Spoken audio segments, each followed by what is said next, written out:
Жалғыз ғана менде жоқ. Шапартеп, күзгіге қаранып, сүйінің құшағына тартылу. Реңім суық, қайдан маға бұйырсын, қол жетпеген махаббаттың левизе. Жаралғандан келбет бойдың барынан мен құржалақ қалған екем негізі.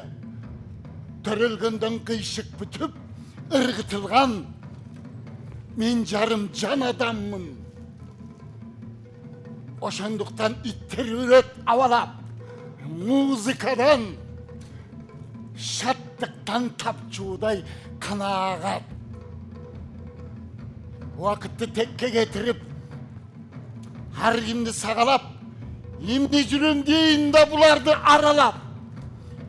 Жегінге тұрып алып, өз кейпіме өзім қарап, өзгелі көмін үстінен өзім гүлішім мағанан да алады.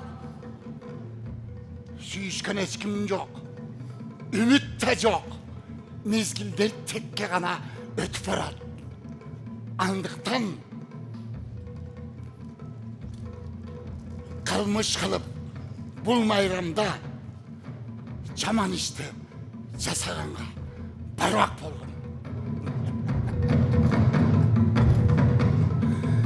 Кларес, бар бара бер, ары жоқ. Қайрадан келбестігін қайрылып арқаңа. Король Эдвард қатып орылу. Бірақ өнім алдында жатса да, адегенде Кларенстің жанын чачыратат асманға. Андықтан барып, өртін жарып жаланын, Кларенсті тап амалын ұшыл түнден қыз қылып саламын.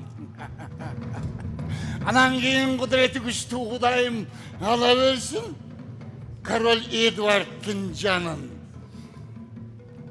Анан теңірім маға беріп барын, Ориктің қызыл еді Аннаны қатындыққа аламын. Бірақ мұны сүйі демес керек.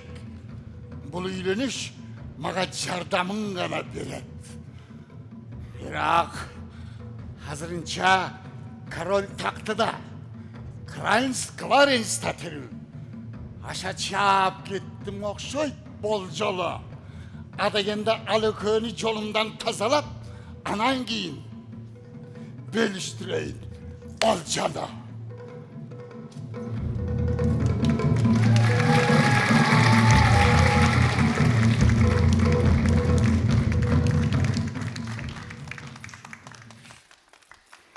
Алып құлағай, Шекспирді тартулаған жерге сіз дағы барып келдіңіз әлі.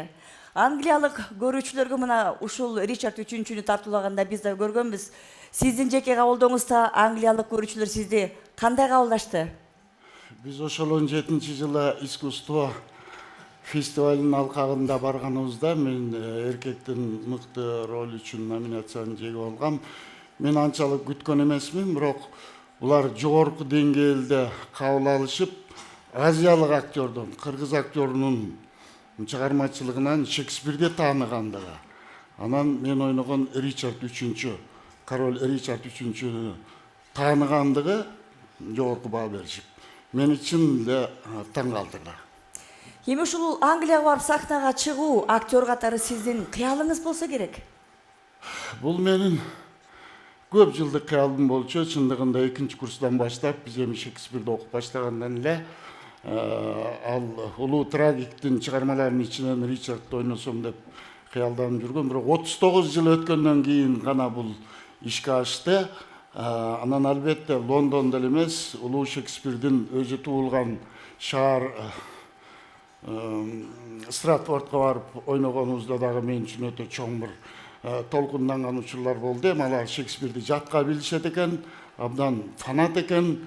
70-80ге чыккан кемпирлер келип колумду өп ыраазы болушуп, биз мындан 20-25 жылдан берки көргөн эң мыкты Ричард болду десе, мен адегенде ишенбей, бирок кийин биздин кыргыз театр искусствосу ошол жерде англичандардын, Англиянын улуу драматургунун чыгармасы менен барып, англичандарды таң калтыра алганына, мен ушу мени окуткандарга, илиме, журтума бүт эле мен практика жүзүндө сабак алгандардын баарына ыраазычылыгымды билдирип турдум да ичимде.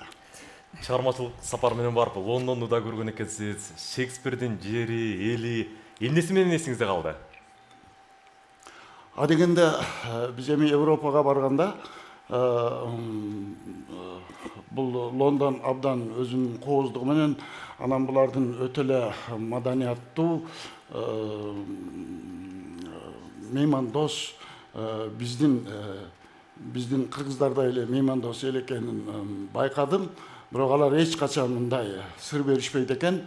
Ичинде эмне кайнап жатса дагы ар дайым жылмайып ушул барган кишилерди жакшы тосуп алышат экен да.